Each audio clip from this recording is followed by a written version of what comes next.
Hola amigos de SportStream, bienvenidos a los titulares del día de hoy.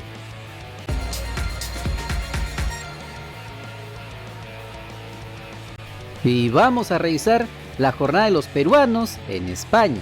Por la jornada 15 de la Liga Santander, el Granada de Luis Abraham igualó a 2 en su visita al Athletic Club de Bilbao.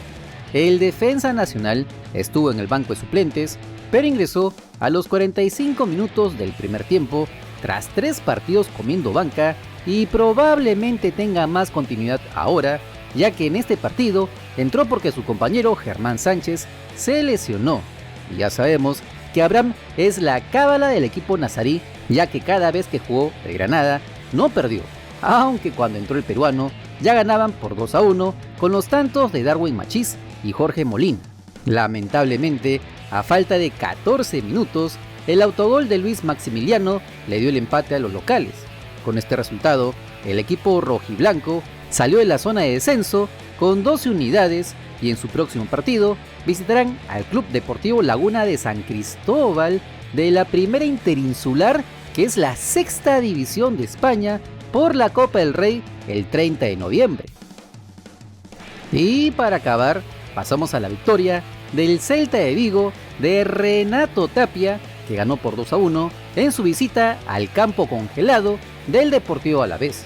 El volante nacional inició en el banco de suplentes, pero ingresó a los 56 minutos, cumpliendo una regular actuación, ganando menos duelos de los que nos tenía acostumbrados, pero al final pudieron quedarse con el partido, ya que con goles de Santi Mina y de Yago Aspas, tras un fallido penal, pero que tomaría el rebote para anotar el de la victoria a los 70 minutos.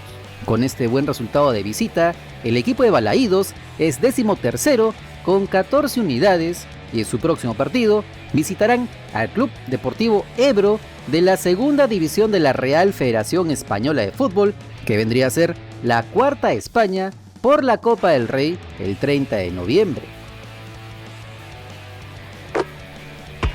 Y vamos al resumen fast de las semifinales del torneo extraordinario Sub-18 Copa Generación 2021, donde las futuras promesas de nuestro balompié dan sus primeros grandes pasos para demostrar todo su talento y puedan seguir una carrera profesional en el fútbol de alta competencia.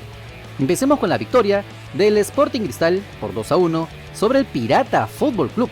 Los rimenses se ponían rápidamente arriba en el marcador con el autogol de Roy Rodríguez, apenas a los 6 minutos tras un tiro de esquina. El equipo del Piqui Cazulo siguió atacando y 20 más tarde, el goleador y futura promesa en la delantera peruana, Marlon Perea, le ganaba las espaldas a la defensa contraria y ponía el segundo para los celestes. Sin embargo, el equipo bucanero no se amilanó, fue al ataque y luego de un penal bastante discutible, Luis Duque pondría el descuento para los de José Leonardo Ortiz. Luego de esto, los norteños asediaron a los limeños, pero pese a la expulsión de Juan Carlos González, no pudieron igualar. Con esto, el Cristal pasa a la gran final. Y para acabar, pasamos a la victoria por la mínima diferencia de Alianza Lima frente a la Academia Cantolao. En un partido parejo en el inicio, poco a poco, el Delfín fue dominando a los blanquiazules, que se limitaron a llegar de contra y con la pelotita parada, aunque no llegaban a anotar ningún tanto. Así se iban al descanso. En el complemento, la cosa no cambió demasiado y cuando parecía que se iban a la largue, una buena contra íntima la aprovechó Juan Pablo Goicoechea para poner el único gol del compromiso a los 83 minutos para quedarse con la clasificación a la gran final del torneo, que se jugará este martes 30 de noviembre entre victorianos y rimenses. Y no estaba muerto, estaba de parranda. Cuando se habían olvidado de él, el atacante peruano Didier Latorre seguirá en el fútbol europeo, luego de desvincularse del Fútbol Club Emmen de los Países Bajos, donde compartió equipo con Miguel Araujo y Sergio Peña. La temporada pasada, el futbolista continuará su carrera en la primera división de Croacia. Este sábado, el exjugador de Alianza Lima fue anunciado como fichaje del NK Osijek hasta el 2025. Didier Jean-Pierre Latorre Arana, un jugador ofensivo de 19 años y uno de los jugadores más talentosos del Perú es un nuevo miembro de los White Blues, señala el club croata en sus redes sociales. Por su parte, el técnico Nenad Bjelica destacó las virtudes futbolísticas de Didier. Es extremadamente rápido en los primeros 10 metros del sprint y también es un buen tirador. Es la gran esperanza del fútbol peruano. Al principio, definitivamente, tendrá más oportunidades en el Osijek 2, pero aún necesitará algo de tiempo para adaptarse, por lo que lo usaremos en el equipo B.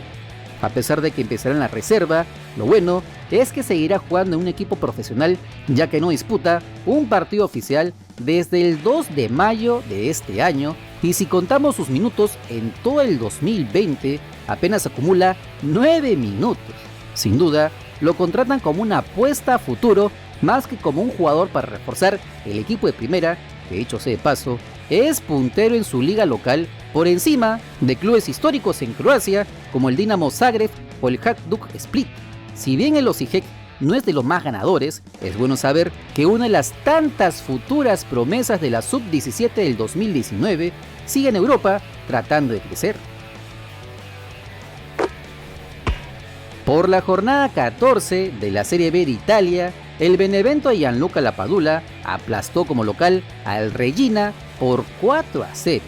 El delantero nacional fue titular, jugó hasta los 77 minutos, pero fue sacado para que reciba la ovación de la tribuna, ya que nuevamente fue la figura decisiva de su equipo con un gol y una asistencia. Sin dudas, el mejor futbolista del equipo de la Bruja. Y así hay algunos que se comen el cuento de que el Benevento aceptó transferirlo al Bolonia por un jugador que no tiene ni 3 goles en Serie A. Ya pues, no seamos tan ingenuos, pues, ¿no? En fin, la cosa es que en un partido dominado por los locales, de principio a fin, se ponían adelante en el marcador con el tanto de Matías Vivani. Luego vendría el show del apagol, primero con su gol tras un robo en el medio campo y una buena definición al palo más lejano del arquero. De esta manera, el bambino anota su 7º gol en la segunda de Italia y se pone a 1 del capo cañonieri Massimo Coda de Lecce.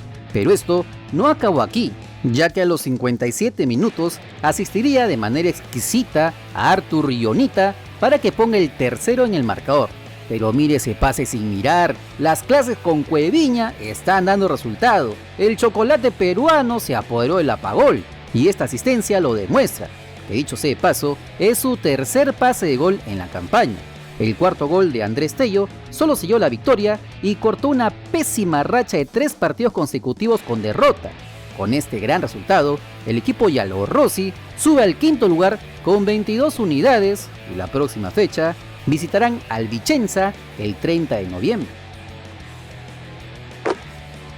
No te olvides que si quieres estar enterado de las últimas novedades de nuestro balompié, solo suscríbete al canal porque somos el canal del fútbol peruano. Si te gustó el video, dale like, comparte, suscríbete con la campanita. Nos vemos en el siguiente video. ¡Chao!